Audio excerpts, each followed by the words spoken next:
আমি যে নামাজটা পড়েছি, এই যে আল্লাহু আকবার, এই যে রুকু সুজুদ, এটা হচ্ছে জিসমে সালাত, সালাতের শরীর। রুহে সালাত হচ্ছে জিক্রে ইলাহি। রুহে সালাত হচ্ছে জিক্রে ইলাহি, মানে ইখলাস, যার জন্য আমি পড়েছি, ওটা হচ্ছে রুহে সালাত। এই এতক্ষণ যে আলাপ আলোচনা করেছি এগুলো জিসমে সালাতের সাথে সম্পৃক্ত, মানে নামাজের শরীরের সাথে সম্পৃক্ত। রুহে সালাত হচ্ছে আমার মনের এই যে কারসার আছে না, কাটা, গরির কাটা, আমার পুরো অ্যাক্টিভিটির মধ্যে, কিয়ামের মধ্যে, রুকুর মধ্যে, সিজদার মধ্যে, কুউদের মধ্যে আমার ভিতরের কলবের কাটা আল্লাহর দিকে থাকা, এটা হচ্ছে রুহে সালাত। এটা কি? এটা রুহে সালাত। তো আমরা কলবে জিসমে সালাত যেমন শিখি, আমাদেরকে রুহে সালাতও শিখার দরকার, যেটা আমরা শিখি না এবং এটাকে আমরা গুরুত্ব দেই না। রুহে সালাত অসম্ভব গুরুত্বপূর্ণ। জিসমে সালাত ছাড়া রুহে সালাতের কোনো গুরুত্ব নাই, রুহে সালাত ছাড়া জিসমে সালাতের কোনো গুরুত্ব নাই। আমাদের এখানে আমরা মাদ্রাসা লেভেল থেকে শুরু করে মক্তব লেভেল পর্যন্ত আমরা ওয়াজিব, ফরজ এগুলো মুখস্থ করাই ঠিক, কিন্তু আমাদের ছেলেদেরকে শিখাই না নামাজের মধ্যে যে একটা রূহ আছে, আমলের একটা রূহ আছে, আমলের একটা ভিতর জগৎ আছে। ইখলাস হচ্ছে আমলের রূহ। আপনি যার জন্য জিনিসটা করতেছেন, আপনার ভিতরে আমরা বলি না লিল্লাহিয়ত, আল্লাহ থাকা, আপনার হৃদয়ের কারসার আল্লাহর দিকে থাকা, এটা হচ্ছে রুহে সালাত। তো আমাদের এখানে আপনি দেখবেন নামাজে যখন আমরা কি বলে রাকাতের করেছি সন্নিবেশ, তাইলে ফরজ ফজরের 2, জোহরের 4, আসরের 4, মাগরিবের 3, ইশার আবার 4। এই ক্যাটাগরিটা কোত্থেকে আসলো? তো এগুলো আসছে আল্লাহ রাব্বুল আলামিন আল্লাহর প্রত্যেক নবী রাসূলকে কোনো না কোনো পরীক্ষা করেছেন, প্রত্যেকে একটা পরীক্ষার মধ্য দিয়ে গিয়েছে। আইয়ুব আলাইহিস সালামের পরীক্ষা আমরা সবাই জানি, ইব্রাহিম আলাইহিস সালামের পরীক্ষা আমরা সবাই জানি। এভাবে প্রত্যেক নবীকে বড় বড় পরীক্ষা দিতে হয়েছে। হযরত আদম আলাইহিস সালামও দিয়েছেন পরীক্ষা। তো আম্বিয়ায়ে কেরাম যেই দিন পরীক্ষায় পাশ করেন, সেই দিন প্রত্যেক নবী কিছু নফল পড়েছে শুকরিয়া আদায় করণার্থে। সালাত, সালাতের একটা অর্থ আছে, ওই অর্থটা বুঝলে তাইলে নামাজের পুরো কনসেপ্টটা আমাদের কাছে ক্লিয়ার হবে। কারণ সালাতের নাম সালাত রাখার পেছনে নির্দিষ্ট কারণ আছে, এমনিতে তো রাখেন নাই আল্লাহ, কোনো কারণ তো আছে। সালাতের নাম সালাত হইল কেন, হজের নাম হজ হইল কেন? আচ্ছা, একটা হচ্ছে সালাতের নাম, সালাত কেন করা হলো, নামকরণ। নামকরণের মধ্যে সালাতের যে মূল বৈশিষ্ট্য সেটা নিহিত আছে, নাম্বার 1। নাম্বার 2 হচ্ছে এই যে নামাজের রাকাত গুলাকে সাজানো হয়েছে 2, 4, 4, 3, 4। আমি সুন্নত নফল গুলা সহ বলতেছি না, শুধু ফরজ গুলা বলতেছি। তাইলে 2, 4, 4, 3, 4 এই নামাজ গুলার রাকাত গুলা সাজানোর পেছনে একটা হিকমত আছে। 2 করলেন কেন আল্লাহ ফজরের সময়? ফজরের সময় তো 4 হইতে পারতো, আবার মাগরিবেরটা 3 হয়ে গেছে, ঠিক না? এগুলার পেছনে একটা নির্দিষ্ট হিকমত জড়িত। সালাতটা আমাদের এখানে, আমাদের ধর্মের মধ্যে সালাত ছাড়াও আমাদের আরো প্রায় 4টা স্তম্ভ আছে, পিলার। কিন্তু আপনি যদি বাকি পিলার গুলা দেখেন, প্রথম পিলার হচ্ছে লা ইলাহা ইল্লাল্লাহ মুহাম্মাদুর রাসূলুল্লাহ বলা। এটা তো আপনি জীবনে একবার বলছেন, হয়ে গেছে। এরপরে সালাত, সালাতটা আমি কিছুক্ষণের জন্য রেখে দেই। আমাদের পিলারের মধ্যে অন্যতম পিলার হচ্ছে রোজা। এখন যে ভদ্রলোক অসুস্থ, উনি তার রোজা রাখতে পারতেছেন না, তাইলে পিলার খতম। এরপরে হচ্ছে যাকাত, যে ভদ্রলোকের টাকা পয়সা নাই, ওয়ার্ল্ড পপুলেশনের, ওয়ার্ল্ড ওয়েলথের কত পার্সেন্ট মুসলমানদের হাতে আছে জানেন? এর চেয়ে বড় ফকির আর নাই আল্লাহর দুনিয়াতে। টোটাল ওয়ার্ল্ড ওয়েলথের 1.2% মুসলমানদের হাতে। আপনারা মনে করেন সৌদি আরব, কাতার, কুয়েত বহুত তেলালা লোক, বহুত পয়সা আলা, পুরা পৃথিবীর সম্পদের 10%-এর 1.2% মুসলমানদের হাতে, তার মধ্যে সৌদি আরব ইনক্লুডেড। সৌদি আরবকে টেকনিক্যালি থার্ড ওয়ার্ল্ড কান্ট্রি বলা হয়। আপনারা বুঝতে পারতেছেন আমরা সেই পরিমাণ, কারণ এত ভোগ করছি। এখনো দেখতেছেন না আমাদের মিডল ইস্টের মধ্যে আমাদের ভাইদের কাছে এগুলো বহুত মজা লাগে। হ্যাঁ, এখনো ভোগ করতেছি, তবুও শিক্ষা হয় না আমাদের। হ্যাঁ, একবারে বহুত বড় চৌধুরীর পোলা একজনের কবিতা পড়ছে, 40,000 দিরহাম দে, তোর বাপের দিনে পয়সা ছিল, তুই যে 40,000 দিরহামে কবিতা দিয়ে লালি। আজকে মুসলমানদের, আফ্রিকান ভাইদের কাছে পানি নাই। আমাদের ছেলে মেয়েরা এখন উজু করার সময় এমনি ছায়া দেয়। আমি ওই দিনও দেখতেছি এক ভদ্রলোক আসছে আফ্রিকা থেকে, ছেড়ে দিছে, ওমা বিসমিল্লাহ উজু বানাইতো। তা আপনি যদি 10 লিটার পানি এক উজুতে খরচ করে ফেলেন, এই তো হইলো না। পানির তামনিতে শর্টেজ। আমি সবাইকে বলতেছি, স্পেশালি ইউথ, এটা আপনারা পানির অপচয় রোধ করবেন। এক ড্রপ পানিও যেন কি না হয়, অপচয় না হয়। পৃথিবীতে কে কোন সময় কোন মুসিবতের মধ্যে পড়ে যায়, নোবডি নোস। গত বছরের আগের বছরের ঈদে আমি বাংলাদেশে ছিলাম। আপনি জানেন আমি 1 গ্লাস পানি দিয়ে অজু করে কোন রকম জামাতে গেছি, জামাত পরানোর জন্য। পানি নেই। এই যে এখনো আমাদের এলাকাতে লাস্ট 15 ডেজ পানি দেয়নি। বুঝতে পারতেছেন? এক ভদ্রলোককে ফোন করার পর বলতেছে, হুজুর আপনি রিকোয়েস্ট করিয়েন না, আমার কাছে পানি নেই, আমি পানি করতে গেতে বলবো। আপনারা বুঝতে পারতেছেন? তো এখন আমাদের এলাকা পানি সংকটে ভুগতেছে। আমি 1 গ্লাস পানি দিয়ে অজু করে কখন কোন ব্যক্তি কোন জায়গায় পানি সংকটে পড়ে যায়, নোবডি নোস। ধরেন আপনি এখন আপনার হিটার বন্ধ হয়ে গেছে, কি করবেন? আপনি ঠান্ডা পানি ইউজ করতে পারবেন? আচ্ছা, আমি বলতেছি যে আমরা যেভাবে মনে করি অনেক টাকা নাই আমাদের হাতে, টোটাল ওয়েলথের খুব কম সংখ্যক টাকা আমাদের হাতে। তাহলে যাকাত অ্যাবাউট 75% মুসলিম ওয়ার্ল্ড যাকাত দিতে পারে না। আচ্ছা, তাহলে যাকাতও গেছে।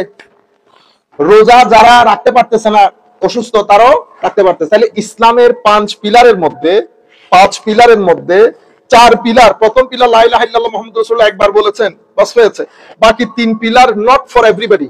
যারা অসুস্থ, করতে পারতেছে না, শারীরিকভাবে অক্ষম, করতে পারতেছে না, আপনার এখানে রয়ে গেছে শুধু সালাত। এবং এটাকে ইসলামের মধ্যে আপনি কোরআন সুন্নাহ এগুলো অধ্যয়ন করলে দেখবেন এত বেশি গুরুত্ব আরোপ করা হয়েছে। কোনো না কোনো একটা তো কারণ আছে এটার পেছনে। এই জন্য সালাতকে বলা হয় ডেইলি প্র্যাকটিস অফ ইসলাম, আমাদের ইসলামের প্রত্যেক দিনের অনুশীলন। আপনি 1 ঘন্টা দৌড়াইতে হয় না প্রত্যেক দিন শরীর ঠিক রাখার জন্য? অনুরূপ ভাবে ইমানের শরীরকে ঠিক রাখার জন্য অবশ্যই 5 ওয়াক্ত নামাজ পড়তে হবে।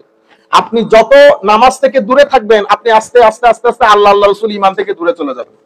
এটা আপনাকে এক পর্যায়ে, এই জন্য বলেছে ইমান এবং কুফরের মাঝখানে দেওয়াল হচ্ছে সালাত। যাই হোক, তো আমি আপনাদেরকে প্রথম যেটা বলতে চাচ্ছিলাম, সালাত অনেক অর্থ আছে, আমি অত দিকে যাই না। ফেরেশতা সালাত করলে কি অর্থ হয়, আল্লাহর পক্ষ থেকে সালাত হলে কি অর্থ হয়, এবং হাইওয়ানাত প্রত্যেকে সালাত করে, প্রত্যেকেই আল্লাহর দুনিয়ার মধ্যে জড় জীব সমস্ত কিছু আল্লাহর সালাত পড়ে, যার যার ল্যাঙ্গুয়েজ অনুযায়ী। ওয়ালাকিল্লা তাফকাহুনা তাসবিহাহুম, কিন্তু আমরা তাদের তাসবিহ বুঝি না।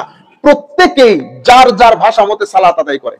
আচ্ছা, এখন আমাদেরকে যে সালাত দেওয়া হয়েছে, সেই সালাতে আমি একটা অর্থ বলি যাতে আপনারা পুরো কনসেপ্টটা ক্লিয়ার হয়। এটার অর্থ হচ্ছে তাজিম। সাল্লাল্লাহু ইউসাল্লিমিনি আযযামা ইউআযযিমু তাজিম। তাজিম মানে আমরা বাংলাতে অর্থ করি সম্মান, ইংরেজিতে বলি রেসপেক্ট। কিন্তু আমি যদি বেটা আপনাদেরকে জিজ্ঞেস করি what is respect, you can say anything. রেসপেক্টের তো একটা ডেফিনিশন আছে। What is respect? Until you understand the very word respect and the definition of the word respect, you will not be able to grasp the word, contemplate the word, what it is, what's the meaning, করতে পারবেন না। তাইলে তাজিম আমি যদি আরবিতে বলি, তাজিম মানে হচ্ছে কোন ব্যক্তি বা বস্তুর বড়ত্ব প্রমাণ করা, ডেমনস্ট্রেট করা। আমি বুঝানো এই ব্যক্তি অনেক বড়, বুঝতে পেরেছেন? এই জন্য মুরব্বীদেরকে দেখে আমি দাঁড়িয়ে গেছি। হোয়াট ডাজ ইট মিন? আমি বলতেছি সম্মান মানে আমি পৃথিবীকে মেসেজ দিতে চাচ্ছি এই ভদ্রলোক মানের দিক থেকে আমার চেয়ে মহান। এটাকে বলে তাজিম। তাজিমের মধ্যে আবার মহাব্বত নাও থাকতে পারে। দুঃখে পড়ে দাঁড়াই গেছি, ভিতরে গালিও দিতেছি, বেটা আইবার সময় পেলেন আর। বুঝতে পেরেছেন? কিন্তু এই তাজিমের মধ্যে এখানে আদব, মহাব্বত এবং তাজিম তিনটা একসাথে। আদব, মহাব্বত, তাজিম। তাহলে তাজিম মানে আমি এমন কিছু করা যেটার মাধ্যমে দ্বিতীয় জনের ব্যক্তি বা বস্তু বরত্বের বহিঃপ্রকাশ হয়, এটাকে বলে তাজিম, সম্মান। তাইলে সালাত হচ্ছে পুরা সালাতের যত দুআ, সালাতের যত আরকান, সবকিছুর মূলে হচ্ছে তাজিম, মানে আল্লাহর বরত্বের বহিঃপ্রকাশ করা। যখন আপনি আল্লাহর বরত্বের, এই যে আমি শুরু থেকে আমরা একটু এই ব্রেকডাউন করি, যেমন আমরা নামাজের মধ্যে দাঁড়ানোটা কি? ফরজ, ওয়াজিব, সুন্নত, মুস্তাহাব। বুঝতে পেরেছেন? এগুলো জানতে হবে, এগুলো জানা ফরজ। নামাজ শুরু করার আগে কিছু জিনিস আপনাকে মেক শিওর করতে হবে। আপনি পবিত্র কিনা, আপনার কাপড় পবিত্র কিনা, আপনি যে জায়গায় নামাজ পড়তেছেন সেই জায়গা পবিত্র কিনা। সুন্দর হলে হবে না। একটা হচ্ছে জায়গা পরিষ্কার হওয়া, পরিষ্কার হয়েছে কিন্তু ওখানে জিনিস একটা রয়ে গেছে, এটা যাই কারণে এটা অপবিত্র করে দিছে। তাইলে আপনার শরীরের পবিত্রতা, কাপড়ের পবিত্রতা, জায়গার পবিত্রতা। এরপর আপনি কেবলামুখী হইতে হবে, আপনি কেবলা সম্পর্কে জানতে হবে। যেখানে জানেন তেন খুশি একজনে বলছেন আগে কনফার্ম হন, মেক শিওর করেন এটাই কেবলা। এর পরবর্তীতে নিয়ত করতে হয়। এটা হচ্ছে নামাজের আগে আপনাকে মেক শিওর করতে হবে। এরপর আপনি নামাজে যে দাঁড়াইলেন, এই দাঁড়ানিটা ফরজ। আমি এই দাঁড়ানি ফরজ কেন বলতেছি জোর দিয়ে? অনেক মানুষ, আপনারা আমাদের মুরব্বী হাজরাত আছেন, ওনারা দাঁড়ায় নামাজ পড়তে পারেন না, তো উনি বসে নামাজ পড়বেন, বসতে না পারলে শুয়ে নামাজ পড়বেন ইশারা দিয়ে। কিন্তু আমাদের অনেক ভাই দেখি আপনি ঘর থেকে হেঁটে হেঁটে আসছেন, বুঝতে পেরেছেন? আপনি চেয়ারটা ইউজ করবেন শুধুমাত্র যদি ব্যাকে সমস্যা থাকে বা অন্য কোনো ডাক্তার বলেছে আপনি টাইট হইতে পারবেন না, তখন আপনি শুধু এটা ইউজ করবেন রুকু সিজদার ক্ষেত্রে। কিন্তু দাঁড়ানিটা ফরজ। ফরজ মানে কি? ফরজ মানে এটা যদি আপনি আদায় না করেন তাহলে নামাজ হবে না, তাইলে নামাজ হবে না। জায়গা পবিত্র না হলে নামাজ হবে না, শরীর পবিত্র না হলে নামাজ হবে না, কাপড় পবিত্র না হলে নামাজ হবে না। এগুলো ফরজ, ইম্পর্টেন্ট ইনগ্রেডিয়েন্ট। আপনি গরু গোশত রান্না করবেন, গরু গোশতই নাই, তো কি দিয়ে রান্না করবেন? মশলা আর পেঁয়াজ দিয়ে হবে না। তো ফরজ হচ্ছে ইম্পর্টেন্ট ইনগ্রেডিয়েন্ট অফ ইউর সালাত। আচ্ছা, তাহলে দাঁড়ানো এটাকে বলে কিয়াম, এটা ফরজ। এটা in case of necessity, emergency, if you are unable to stand up, then আপনি বসা, দেন আপনি শোয়া, কিন্তু আপনাকে এটা পড়তে হবে। আচ্ছা, তাইলে দাঁড়ানোর পরে আমরা কি করি? দাঁড়ানোর পরে আমরা হাত উঠাই, আল্লাহু আকবার। তাইলে এই যে হাত উঠাইছি এটা কি? ফরজ। এটা ফরজ না, ওয়াজিব। ওয়াজিব না, এটা কি? এটা সুন্নাহ। এখন আপনি যে মসজিদের মধ্যে মারামারি লাগাই দিচ্ছেন এটা নিয়ে, এটা তো সুন্নাহ, আপনি জানেন না এটা। তাইলে এখন আমার নবী সাল্লাল্লাহু আলাইহি ওয়াসাল্লাম যেটা করতেন, রিওয়ায়াত যেগুলো আসছে, আমার নবী এক সময় হাত ছেড়ে দিয়েছেন, এটাকে বলে ইস্তেরসাল, ঠিক আছে? আরেক সময় আমার নবী হাত এখানে বেঁধেছেন, ঠিক আছে? আরেক সময় আমার নবী নাভির নিচে হাত বেঁধেছেন। আপনারাই দেখেন কোনটাকে আপনি আপনার মনে হয় স্মার্ট নামাজের মধ্যে। আমি নরমালি যদি হাত ছেড়ে দেই, নরমালি যদি আমি হাত ছেড়ে দেই, আপনারা দেখেন, এরপর সিদ্ধান্ত দিয়েন। এরপর আমি এভাবে ধরলাম, ঠিক আছে? কেউ এভাবে ধরে সাল্লাল্লাহু আলাইহি ওয়াসাল্লাম, এর পরবর্তীতে আমি এভাবে ধরলাম। বুঝতে পেরেছেন? সবকিছু রিওয়ায়াতের মধ্যে আসছে। এখন প্রশ্ন হচ্ছে আমার নবী কোনটা সবসময় করতেন? একদিনও আমার নবী যদি এটা করে থাকেন, এটা সুন্নত রাসূল, এটাকে আমরা না করতে পারবো না, অসম্মান করতে পারবো না। কিন্তু আমি বলতেছি আপনারা যে বাড়াবাড়ি করেন অতিরিক্ত, এমনি করে দাঁড়ান, মনে করেন যে এটা কোন জায়গায়, এটা কি সুন্নত, না কোনো আইডিয়াও নেই। আচ্ছা, তাইলে এই যে হাত তুললাম, এটা সুন্নত। সুন্নত মানে কি? কেউ যদি এটা পালন না করে নামাজ অসম্পূর্ণ হবে? নামাজ হয়ে যাবে, নামাজ হয়ে যাবে। কিন্তু এই ঘরের মধ্যে যদি রং না থাকতো কিরকম লাগতো ঘরটাবে? doesn't look like। তো সুন্নত হচ্ছে এই যে আপনি কালারিং লাগাইছেন, এটা হচ্ছে সুন্নত। সুন্নত হচ্ছে, আমি এক্সাম্পল দিচ্ছি শুধু বোঝানোর জন্য, এই যে কার্পেট যখন লাগাইছেন, কালার লাইট যখন দিয়েছেন, এটা খুব সুন্দর হয়ে গেছে রুমটা, এটা হচ্ছে সুন্নত রাসূল। সো এই ডিসেম্বর লাইটিং কার্পেট যেমন রুমকে সুন্দর করে, আমার নবীর সুন্নত আমলটাকে সুন্দর করে, আমলটাকে সুন্দর করে। তাইলে হাত তুললাম, এরপর আমি এটা বাঁধলাম। এই যে এটা বাঁধছি, এটা কি? এটা ফরজ, এটাও সুন্নত, এটাও সুন্নত। যতগুলা নিয়ে মারামারি করতেছি এগুলার কথা বলতেছি, সুন্নত। এরপরে আপনি সুবহানাকা পড়তেছেন, সুন্নত। আউযুবিল্লাহ, বিসমিল্লাহ, সুন্নত। এরপর আলহামদু এবং একটা সূরা পড়লাম। আচ্ছা, পরে আমরা কোথায় গেলাম? রুকুতে গেলাম।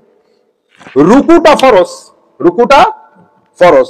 রুকুর মধ্যে যে সুবহান রাব্বিয়াল আযীম পড়েছি, এটা সুন্নত। কেউ যদি না পড়ে চুপ করে থাকে, নামাজ অসুবিধা আছে? অসুবিধা নেই, সুন্নত তরক করছে। আপনারা বুঝতে পারতেছেন? এখন সুবহান, এরপরে সুবহান রাব্বিয়াল আযীম পড়ার পরে আমি উঠলাম। এখন আমার অনেক ভাই, আমি পিছনে পড়ে পড়ে অনেকজনকে দেখি, কি উঠছে না উঠছে বিসমিল্লাহ করে, ভাই উঠেন সুন্দর করে, স্ট্রেইট অন, স্ট্রেইট সামি আল্লাহু লিমান হামিদা বলে উঠে দাঁড়ানো, এটা ওয়াজিব, উঠে দাঁড়াইতে হবে। বুঝতে পেরেছেন? এরপরে রব্বানা লাকাল হামদ সময় নিয়ে এরপরে সিজদায় যাব। সিজদাটা নামাজের ফরজ। তাইলে আমার নামাজের ইম্পর্টেন্ট ইনগ্রেডিয়েন্ট যেগুলো, সেগুলো হচ্ছে ফরজ। সিজদার মধ্যে সুবহান রাব্বিয়াল আলা পড়েছি, সুন্নত। এরপরে দুই সিজদার মাঝখানে বসেছি, এটা কি?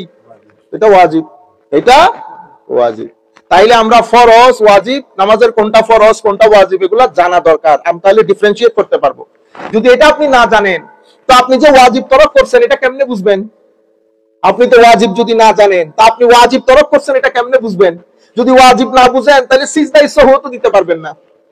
সহ সিজদা যেটা ওয়াজিব তরক খুলে দেয়, সেটাও দিতে পারবো না যদি আমরা ওয়াজিব না জানি।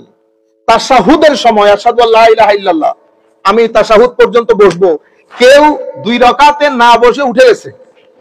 এখন উঠে গেলেই যে সিজদা দিতে হবে সেরকম না, যিনি উঠেছেন উনি বুঝতে হবে উনি কতটুকু উঠেছেন, ঠিক আছে? তো বলে যে যদি দাঁড়ানির বেশি করিব হয়ে যায় তাহলে দাঁড়াই যাবে, আর যদি না হয় তাহলে বসে যাবে, নামাজ শেষ করবে। যদি উনি দাঁড়াই যান তো উনি কি মিস করেছেন? ওয়াজিব। তো উনি নামাজের শেষে সহ সিজদা দিবেন, নামাজের শেষে সহ সিজদা দিবেন। এখন ধরেন আমাদের এখানে আমরা বিতির পড়তেছি, এখন আল্লাহ পাকের মেহেরবানি ওই মুসিবতের মধ্যে আমরা পড়ি নাই। বিতিরের মধ্যে ম্যাক্সিমাম যেটা হয়, আমরা ওই থার্ড তাকবীরের মধ্যে, ঠিক আছে, কুনুতের সময় আমরা রুকুতে চলে গেছি, তো এক ভদ্রলোক, আমিও ছিলাম ওই জামাতের মধ্যে, তুমি দেখি রুকু থেকে উঠে না, তার তাকবীরে বলে রুকুতে চলে গেছে, অনেকক্ষণ রুকুর মধ্যে, কিরে বেটা উঠ না। তো কতক্ষণ পরে দেখি নামাজ ভেঙে ফেলছে সে, ওইটা বলতেছে আচ্ছা আমি তো বুঝতেছি না মাসালা কোনটা হবে। আপনি বুঝতেছেন, প্রেসার, পিছনে মুসল্লি থাকলে অনেক প্রেসার থাকে, ইনারা ছোটখাটো কেরাতের মধ্যে আটকে যায়, আপনারা পিছন থেকে বা আমরাও পিছন থেকে মনে করি দূর এটা একটা আটকানির জায়গা, হলো এটা না, এখানে বললে ইন্না তো না পড়লেও কষ্ট হয়ে যায়, অনেক ভারী জায়গা, অনেক ভারী জায়গা, আর একটা যদি ছুটে যায় তো ব্লাঙ্ক, আপনি আর সূরা ফাতিহাও পড়তে পারবেন না, অনেক কঠিন জায়গা। তো এখন এই ভদ্রলোক ভালো আলেম, বাংলাদেশে এখন একটা ইউনিভার্সিটির অ্যাসিস্ট্যান্ট প্রফেসর, সে রুকুতে গেছে তো গেছে, আমি সুবহান রাব্বিল আযীম পড়ে আমি টায়ার্ড হয়ে গেছি, সে উঠে না, মনে করছি কি রে কোনো হার্টের ব্যথা ট্যাথা কোনো শুরু হয়েছে আল্লাহ জানে। কতক্ষণ পরে উঠে দাঁড়ায় গেছে, দাঁড়ায় বলতেছে মাসলা কি হবে তো বুঝে আসতেছে না। ইন্না লিল্লাহ, এটা মাসলা কি হবে হুজুর? তরফ করছেন যে সেটা কি ফরজ না ওয়াজিব? তো ওয়াজিব, তো ফরজ সিজদা দিলে তো হয়। তো দূর, এটা তো মাথায় আসতেছে না, অনেকক্ষণ চেষ্টা করছি, প্রেসারে তখন কি আসে না, মাথা কাজ করে না। এই জন্য ওয়াজিব গুলা জানতে হয়, ওয়াজিব জানলে আপনি আবার ফরজ তরক করে সিজদা দিলে তো হবে না, ওয়াজিব তরকের পরে সিজদা দিবেন। আচ্ছা, এটা গেছে। এরপরে এই জিনিসগুলা জানা আমাদের জন্য খুবই জরুরি, নাম্বার 1। দ্বিতীয় বিষয় হচ্ছে, একটা হচ্ছে আমল, আমলকে বলা হয় আমের শরীর, আম আছে না, আমের শরীরের নাম হচ্ছে আমল। আমের ভিতরে একটা বুটা থাকে, ওইটা হচ্ছে আমলের রূপ, আমলের রূপ। আমি যে নামাজটা পড়েছি, এই যে আল্লাহু আকবার, এই যে রুকু সুজুদ, এটা হচ্ছে জিসমে সালাত, সালাতের শরীর। রুহে সালাত হচ্ছে জিক্রে ইলাহি, রুহে সালাত হচ্ছে জিক্রে ইলাহি, মানে ইখলাস, যার জন্য আমি পড়েছি, ওটা হচ্ছে রুহে সালাত। এই এতক্ষণ যে আলাপ আলোচনা করেছে এগুলো জিসমে সালাতের সাথে সম্পৃক্ত, মানে নামাজের শরীরের সাথে সম্পৃক্ত। রুহে সালাত হচ্ছে আমার মনের, এই যে কারসার আছে না, কাটা, গরির কাটা, আমার পুরো অ্যাক্টিভিটির মধ্যে, কিয়ামের মধ্যে, রুকুর মধ্যে, সিজদার মধ্যে, কুউদের মধ্যে, আমার ভিতরের কলবের কাটা আল্লাহর দিকে থাকা, এটা হচ্ছে রুহে সালাত। এটা কি? এটা রুহে সালাত। তো আমরা কলবে জিসমে সালাত যেমন শিখি, আমাদেরকে রুহে সালাতও শিখার দরকার, যেটা আমরা শিখি না এবং এটাকে আমরা গুরুত্ব দেই না। রুহে সালাত অসম্ভব গুরুত্বপূর্ণ, জিসমে সালাত ছাড়া রুহে সালাতের কোনো গুরুত্ব নাই, রুহে সালাত ছাড়া জিসমে সালাতের কোনো গুরুত্ব নাই। আমাদের এখানে আমরা মাদ্রাসা লেভেল থেকে শুরু করে মক্তব লেভেল পর্যন্ত আমরা ওয়াজিব ফরজ এগুলো মুখস্থ করাই ঠিক, কিন্তু আমাদের ছেলেদেরকে শিখাই না নামাজের মধ্যে যে একটা রূহ আছে, আমলের একটা রূহ আছে, আমলের একটা ভিতর জগৎ আছে। ইখলাস হচ্ছে আমলের রূহ। আপনি যার জন্য জিনিসটা করতেছেন, আপনার ভিতরে আমরা বলি না লিল্লাহিয়ত, আল্লাহ থাকা, আপনার হৃদয়ের কারসার আল্লাহর দিকে থাকা, এটা হচ্ছে রুহে সালাত। তো আমাদের এখানে আপনি দেখবেন নামাজে যখন আমরা কি বলে রাকাতের করেছি সন্নিবেশ, তাইলে ফরজ ফজরের 2, যোহরের 4, আসরের 4, মাগরিবের 3, ইশার আবার 4। এই ক্যাটাগরিটা কোত্থেকে আসলো? তো এগুলো আসছে আল্লাহ রাব্বুল আলামিন আল্লাহর প্রত্যেক নবী রাসূলকে কোনো না কোনো পরীক্ষা করেছেন, প্রত্যেকে একটা পরীক্ষার মধ্য দিয়ে গিয়েছে। আইয়ুব আলাইহিস সালামের পরীক্ষা আমরা সবাই জানি, ইব্রাহিম আলাইহিস সালামের পরীক্ষা আমরা সবাই জানি, এভাবে প্রত্যেক নবীকে বড় বড় পরীক্ষা দিতে হয়েছে। হযরত আদম আলাইহিস সালামও দিয়েছেন পরীক্ষা। তো আম্বিয়ায়ে কেরাম যেই দিন পরীক্ষায় পাশ করেন, সেই দিন প্রত্যেক নবী কিছু নফল পড়েছে শুকরিয়া আদায় করণার্থে, just show their gratefulness to Allah Almighty। তো এক নবী এই পরীক্ষায় পাশ করে শুকরিয়ার নামাজ পড়েছেন 2 রাকাত। আম্বিয়ায়ে কেরাম অনেকে কথা, কেউ বলেছে হযরত আদম আলাইহিস সালাতু ওয়াস সালাম, অনেক নবীর নাম, সেজন্য আমি নবীর নামগুলো জিকির করতেছি। ওই থেকে আমাদের উপর ওই যে 2 রাকাত শুকরিয়ার নামাজ পড়েছে, উম্মতে মুহাম্মাদের জন্য যখন পাঞ্জেগানা নামাজকে সাজানো হচ্ছে, ওই 2 রাকাত যেহেতু উনি ফজরের সময় পড়েছেন, সেই হেতু উম্মতে মুসলিমার জন্য ওই 2 রাকাত আমাদের জন্য কি করে দেওয়া হয়েছে? ফরজ করে দেওয়া হয়েছে। অনুরূপ ভাবে আল্লাহর এক নবী 4 রাকাত শুকরিয়ার নামাজ পড়েছেন নফল, পরীক্ষায় পাশ করার পরে, সেটা যোহরের সময় ছিল, আমাদের জন্য ওই সময় ওই 4 রাকাতকে ফরজ করে দেওয়া হয়েছে। আসরের সময়ও সেম। মাগরিবের ব্যাপারে হযরত আইয়ুব আলাইহিস সালামের riwayতের মধ্যে বেশি এসেছে হযরত আইয়ুবের নাম।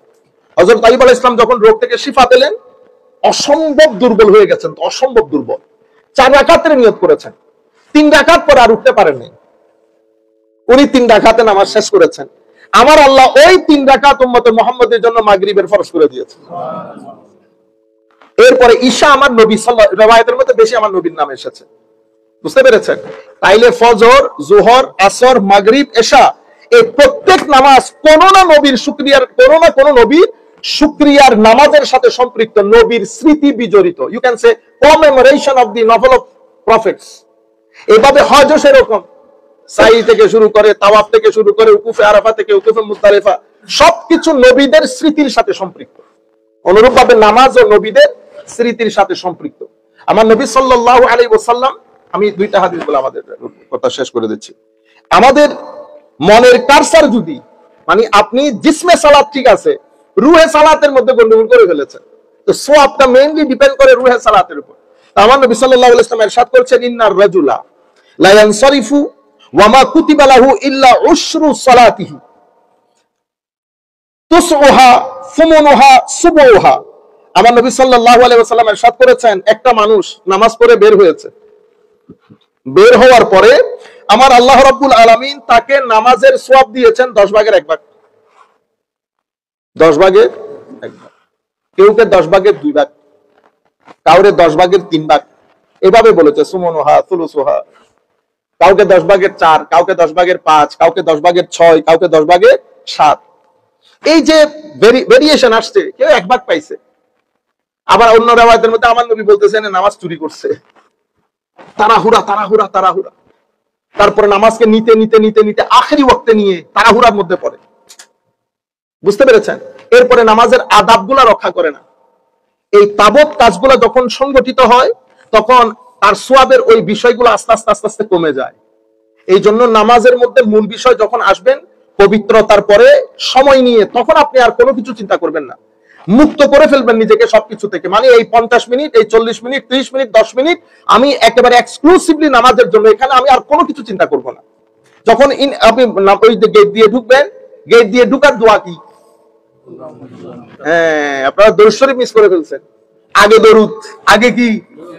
আপনি আল্লাহর দরবারে যে বলছেন আল্লাহুম্মা আফতাহ লি আবওয়াব রাহমাতিক, আল্লাহ রহমতের দরজা খুলে দেন, দরুদ বাজে, রহমতের দরজা খুলে না।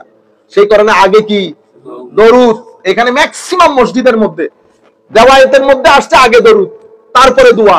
কিন্তু আমরা মসজিদের মধ্যে শুধু দোয়াটা লিখে রাখি, দরুদ শরীফ লিখি না। আগে আল্লাহুম্মা সাল্লি আলা সাইয়্যিদিনা মুহাম্মাদিন ওয়া আলা আলি সাইয়্যিদিনা মুহাম্মাদিন ওয়া বারিক ওয়া সাল্লিম আল্লাহুম্মা আফতাহ লি আবওয়াব রাহমাতিক। কেন? কারণ আল্লাহর রহমতের দরজা আমার নবীর দরুদ বাদে খুলে না, বুঝতে পেরেছেন? তো আপনি যখন ঢুকবেন আল্লাহুম্মা আফতাহ লি আবওয়াব রাহমাতিক, শুধু মুখে বলিয়েন না, আমি বারবার বলছি মুখে বলিয়েন না, আপনি মুখ আর কলব দুইটাকে একসাথে করেন, করে সুন্দর করে যখন ঢুকবেন আদাবের সাথে ডান পা দিয়ে, তখন বুঝেন যে আল্লাহর ঘরে ঢুকেছেন। যেমন আমরা নামাজের পরে আমরা এই সমানে কথাবার্তা শুরু করি, আদাব বুঝি না মসজিদের, কার ঘরে ঢুকেছি, উনি কে, এই বিষয়ে আমাদের হয়তো কোনো আইডিয়া নাই, বা আইডিয়া করার জন্য চেষ্টা করি না, ফিল করতে পারতেছি না, জিনিসটা টেস্ট করতে পারতেছি না। আল্লাহর কুরবত যেটা, আল্লাহর নৈকট্য, এটা টেস্টের বিষয়। সুতরাং আপনি যখন নিয়ত করে ঢুকবেন, নিয়ত করে ঢুকেন, এতেকাফের নিয়তে ঢুকেন মসজিদের মধ্যে। এরপরে আমি যে 5 মিনিট, 15 মিনিট, 20 মিনিট থাকবো, ওখানে আপনি দুনিয়ার কোনো জিনিস চিন্তা করিয়েন না, এক্সক্লুসিভলি ফর আল্লাহ। তখন দেখবেন নামাজের ঢাঁচা চেঞ্জ হয়ে যাবে, নামাজের মধ্যে পরিবর্তন আসবে। এবং আমার নবী সাল্লাল্লাহু আলাইহি ওয়াসাল্লাম, আখেরি হাদিস বলে শেষ করতেছি, আমার নবী সাল্লাল্লাহু আলাইহি ওয়াসাল্লাম ইরশাদ করেছেন, মান লাম তানতাহি সালাতুহু আনিল ফাহশাই ওয়াল মুনকার লাম ইয়াজদিদ মিনাল্লাহি ইল্লা বু'দা। অন্য riwayat-এর মধ্যে বলেছেন, মান লাম তানতাহি সালাতুহু আনিল ফাহশাই ওয়াল মুনকার ফালা সালাতা লাহু। যেই ব্যক্তির নামাজ তাকে অশ্লীল, খারাপ, গর্হিত কাজ থেকে রক্ষা করে নাই, তার কোনো নামাজই নেই, তার কোনো নামাজ নাই। আরেক riwayat-এর মধ্যে বলেছে, যেই ব্যক্তির নামাজ তাকে অশ্লীল, খারাপ কাজ থেকে দূরে রাখে নাই, সেই ব্যক্তিকে তার নামাজ আল্লাহ থেকে দূরে সরিয়ে দিয়েছে। আল্লাহ থেকে কি করেছে? তা আমি নামাজ পড়েছি আল্লাহর কাছে আসার জন্য, এখন নামাজ আমাকে আল্লাহ থেকে দূরে সরিয়ে দিয়েছে। আল্লাহ হাদিসে পাকের মধ্যে আমার নবী কি বলতে চাচ্ছেন? ও বেটা, আমার জওয়ারে রহমতের মধ্যে, আমার শালের ভিতরে ঢুকেও তো তুই আমার হইতে পারবি না। যে মসজিদের বাইরে আছে তো বাইরেই আছে, আর যে আমার শালের ভিতরে ঢুকে গেছে, সে আমার শালের ভিতরে থেকে আমার হইতে পারলো না। সে থাকে আমার ভিতরে, চিন্তা করে আরেকটা, সে থাকে আমার ভিতরে, আখলাক চেঞ্জ হয় নাই, আদব চেঞ্জ হয় নাই, মুখের জবান চেঞ্জ হয় নাই, ভাষার হার্শনেস চেঞ্জ হয় নাই, বুঝতে পেরেছেন? আমার নবী বলতেছেন, এই নামাজ তাকে আল্লাহ থেকে আরো দূরে সরিয়ে দেয়। তো আল্লাহ থেকে দূরে সরিয়ে দেওয়া মানে কি? নামাজ হচ্ছে তাকওয়া, জিকর ইলাহি, অ্যাওয়ারনেস অফ আল্লাহ। এখন ওই নামাজ আমাকে আল্লাহর অ্যাওয়ারনেসই দেয় নাই, পূর্বতে দেয় নাই, পূর্বতে টেস্ট দেয় নাই। তো আমার নামাজের মাধ্যমে আমার তো আখলাকি পরিবর্তন হয় নাই। এই জন্য আমার নবী সাল্লাল্লাহু আলাইহি ওয়াসাল্লাম এক হাদিসের মধ্যে বলেছেন ফালা সালাত লাহু, এর কোনো নামাজ নাই। নামাজ নাই মানে নামাজ অপরিপূর্ণ রয়ে গেছে। আরেক riwayat-এর মধ্যে বলেছেন নামাজ তাকে আল্লাহ থেকে দূরে সরিয়ে দেবে। সুতরাং এই নামাজের আদাব এগুলো যখন আপনি একটু একটু শিখতে চাইবেন, একটা সিরিয়াসনেস দেখাবেন, আমার আল্লাহ সহজ করে দেন। কেন? আখেরি হাদিস আমার নবী বলেছেন, হাদিসে কুদসি, আপনি যদি আল্লাহর দরবারে এই এক পা এগিয়ে যান, আমার আল্লাহ 10 কদম আপনার পাশে আসে। আপনি যদি মাশিয়ান মানে হেঁটে হেঁটে যান, হারওয়ালা, আমার আল্লাহ দৌড় দিয়ে আসে। আপনি যেভাবে চাইবেন আমার আল্লাহ সেভাবে আপনার জীবনকে অতিবাহিত করবে। হুজুর এটাকা করতে চাইছি কিন্তু সময় পাইতেছি না, আপনার নিয়তই শুদ্ধ ছিল না। আপনি যেভাবে নিয়ত করবেন, আমি গ্যারান্টির সাথে আপনাদেরকে বলতেছি, আপনি যদি এই নিয়ত করেন আল্লাহ দুনিয়া উল্টে যাক, আমার মুখের ভিতরে যেন হারাম না যায় মওলা। বুঝতে পেরেছেন? ধরেন আপনি হারাম জিনিস একটা কিনে ফেলছেন, আপনি জানেন না, আপনি মুখে দেওয়ার আগে 1 সেকেন্ড আগে হলো আপনি জানতে পারবেন যে কিছুর ভিতরে, এটার ভিতরে হারাম আছে। কেন? আমার আল্লাহ নিজের দায়িত্বে নিয়ে নেয় বান্দাকে সেভ করা, তৌফিক দেওয়া। কেন? নিয়তের কারণে। এই জন্য আমাদের ধর্মের সমস্ত আমলের মধ্যে নিয়ত সবচেয়ে উত্তম, নিয়ত সবচেয়ে উত্তম। আল্লাহুম্মা আমিন। রব্বানা যালামনা